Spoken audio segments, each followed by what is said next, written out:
नमस्कार दोस्तों, ये video editorial compilation for mains का पार्ट है। आप प्लेलिस्ट में जाके एडिटोरियल की वीडियोस पेपर वाइज और टॉपिक वाइज देख सकते हो। और अगर आप दिसंबर 2019 के बाद की वीडियोस को देखना चाहते हो तो वीडियो के नीचे मौजूद ज्वाइन बटन की सहायता से आप मेंबरशिप को ज्वाइन कर सकते हो। चलिए डिस्कशन स्टार्ट करते हैं। आप जीएस पेपर 2 के इस टॉपिक से आर्टिकल को रिलेट कर सकते हो। देखो, नए कोरोना वायरस का जो आउटब्रेक हुआ है चाइना से स्टार्ट होकर और अब कई देशों में कंफर्म केसेस सामने आए हैं नए कोरोना वायरस के इन्फेक्शन के। इससे चाइना में 200 लोगों की डेथ हो चुकी है और 10,000 लोगों को नए कोरोना वायरस ने इन्फेक्ट किया है। WHO ने अब इसे global emergency of international concern declare कर दिया है। चाइना के राष्ट्रपति शी चिनफिंग के लिए ये एक क्रेडिबिलिटी चैलेंज है, कैसे चाइना निपटता है इस नए कोरोना वायरस के क्राइसिस से।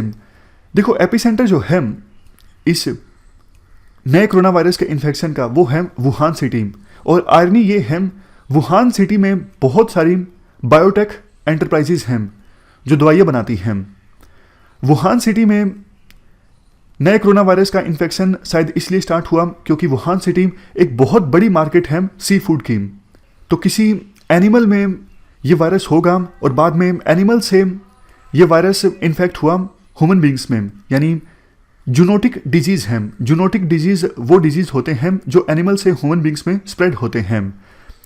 देखो, ये हमारे लिए वैसे एक बड़ा सबक भी है, जिस प्रकार से वर्ल्ड में बहुत सारी सिटीज़ तेज़ी से अर्बनाइज हो रही हैं तो एनिमल्स और ह्यूमन बींग्स के बीच कॉन्टैक्ट होने की संभावना और भी ज़्यादा है। और आगे भी हमें सतर्क रहने की आवश्यकता है ताकि इस प्रकार से बड़े स्केल पर वायरस का इन्फेक्शन ना हो। देखो, बहुत सारे देशों में कंफर्म्ड नए कोरोना वायरस के इन्फेक्शन के केसेस सामने आए हैं।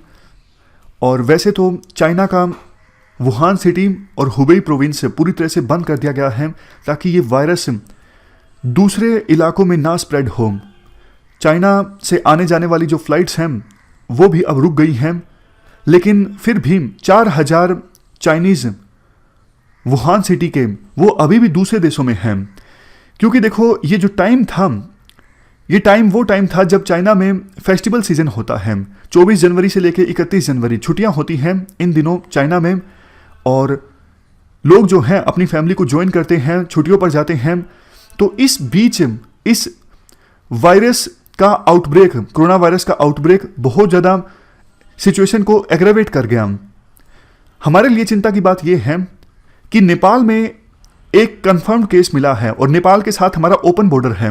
सरकार का वैसे कहना है कि नेपाल के साथ जो राज्य लगते हैं वहाँ पर उचित कदम उठाए गए हैं नए कोरोना वायरस के इन्फेक्शन के केसेस को एड्रेस करने के लिए। वैसे एक कंफर्म्ड केस अब इंडिया में भी सामने आ चुका है। Ministry of health and family welfare ने ट्वीट किया 30 जनवरी को कि नए कोरोना वायरस के इन्फेक्शन का एक पॉजिटिव केस सामने आया है केरला में। उस पेशेंट को हॉस्पिटल में आइसोलेट कर दिया गया है। पेशेंट की हालत स्टेबल है और पेशेंट को क्लोजली मॉनिटर किया जा रहा है। 2002-2003 में चाइना में सीवियर एक्यूट रिस्पायरेटरी सिंड्रोम का आउटब्रेक देखने को मिला था। उस समय 8,000 पेशेंट्स इस सिंड्रोम से इन्फेक्ट हुए थे और 800 लोगों की डेथ हो गई थी। और ये जो आउटब्रेक हुआ था वो भी देखो कोरोना वायरस फैमिली के एक वायरस की वजह से हुआ था। और सारस जो है ये भी एक जूनोटिक केस है, मतलब एनिमल्स से स्प्रेड हुआ ये डिजीज़ ह्यूमन बींग्स में। इस डिजीज़ का देखो पहला केस रिपोर्ट किया गया था 2002 में चाइना के गुआंगडोंग प्रोविंस में।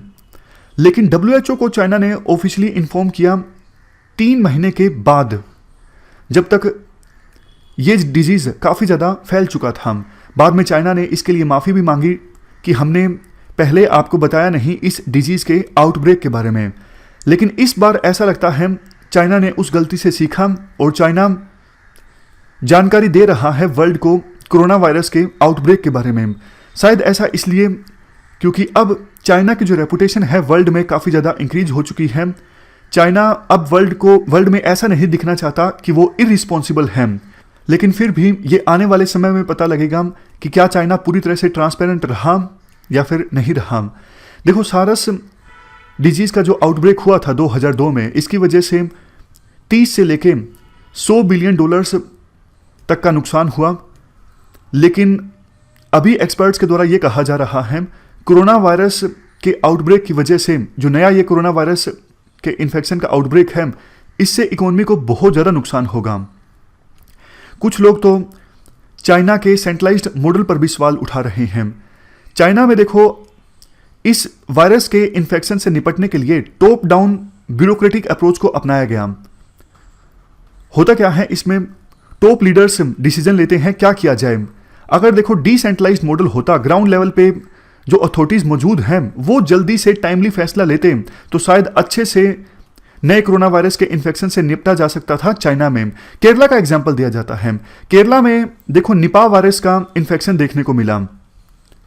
कब की बात है? मई 2018 की। ये भी एक जूनोटिक डिजीज था, मतलब ह्यूमन बींग से एनिमल से ह्यूमन बींग्स में स्प्रेड हुआ।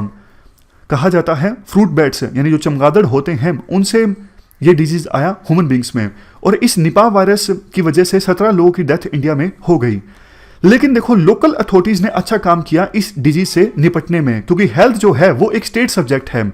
एक लोकल डॉक्टर ने जल्दी से इनिशिएटिव लिया Manipal centre for virus research को इन्फॉर्म करने में, क्योंकि उस डॉक्टर ने काम किया था नॉर्थ ईस्ट में। डॉक्टर को पता था कि ये वायरस पहले फैल चुका है सिलीगुड़ी में और नॉर्थ ईस्ट के दूसरे इलाकों में, तो वहां से डायग्नोस्टिक टूल्स को आइडेंटिफाई किया गया और आवश्यक मदद ली गई वायरस को आइडेंटिफाई करने के लिए, और वायरस से इन्फेक्टेड जो पेशेंट्स हैं उनके इलाज के लिए स्टेट हेल्थ मिनिस्ट्री ने भी अच्छे से रिस्पॉन्ड किया, और वो पेशेंट्स जिनमें निपा वायरस का इन्फेक्शन देखने को मिला था उनको आइसोलेट किया गया, उनको क्लोजली मॉनिटर किया गया। केरला ने ट्रैवल रिस्ट्रिक्शंस भी लगाई और जल्द ही केरला को निपा फ्री डिक्लेयर कर दिया गया। अगर देखो केरला की डिस्ट्रिक्ट और स्टेट अथॉरिटीज टाइमली एक्शन नहीं लेते, इंतजार करते हैं कि सेंट्रल गवर्नमेंट टीम भेजेगी, सेंट्रल गवर्नमेंट सिचुएशन को मॉनिटर करेगी, तब तक बहुत देर हो चुकी होती। और यही हुआ है चाइना में। चाइना में मॉडल बहुत ज्यादा सेंट्रलाइज्ड है। चाइना में जो लोकल अथॉरिटीज हैं वो टाइमली एक्शन नहीं ले पाई। अगर उनके द्वारा टाइमली एक्शन लिया जाता तो वायरस इतना ज्यादा ना फैलता। लास्ट में कंक्लूजन में ये बोला जाता है, देखो अच्छी बात है केरला ने निपा आउटब्रेक को बढ़ने से रोक लिया, लेकिन हमारे देश में काफी तरह के जो डिजीज हैं अब काफी ज्यादा स्प्रेड होने लगे हैं, जैसे डेंगू, मलेरिया, इन्फ्लुएंजा स्ट्रेन्स या फिर जूनोटिक वैरायटी के जो डिजीज हैं वो भी बढ़ने लगे हैं। तो हमें आवश्यकता ये है पूरे देश में डिजीज सर्विलेंस प्रोग्राम को और ज्यादा मजबूत बनाया जाए, और हमारे देश में एपिडेमियोलॉजिस्ट, माइक्रोबायोलॉजिस्ट एंड एंटोमोलॉजिस्ट, ये एपिडेमियोलॉजिस्ट क्या होते हैं, ये मेडिसिन की स्टडी करते हैं। माइक्रोबायोलॉजिस्ट क्या होते हैं, ये माइक्रोस्कोपिक लाइफ की स्टडी करते हैं। एंटोमोलॉजिस्ट क्या होते हैं, ये इंसेक्ट्स की स्टडी करते हैं। इन सब एक्सपर्ट्स की बहुत ज़्यादा कमी है, इस वजह से इलाज उपलब्ध होने में बहुत समय लग जाता है। नेक्स्ट पॉइंट, देखो इंडिया का बायोटेक सेक्टर काफ़ी ज़्यादा स्ट्रॉन्ग है, पोटेंशियल काफ़ी ज़्यादा है, तो इस सेक्टर में पब्लिक प्राइवेट पार्टनरशिप मॉडल को और ज़्यादा एंकरेज करने की आवश्यकता है। इससे हमारा डिजीज सर्विलेंस जो प्रोग्राम है उसको भी फायदा होगा। डायग्नोस्टिक किट अवेलेबिलिटी जो है वो भी जल्दी इंश्योर हो सकेगी बिना डिले के, और सबसे लास्ट में वैक्सीन को भी हम जल्द से जल्द डेवलप कर सकेंगे बिना टाइम गवाए। तो ये कुछ सजेशंस राइटर के द्वारा दिए जाते हैं। इस डिस्कशन में फिलहाल इतना ही है। Thank you very much for discussion.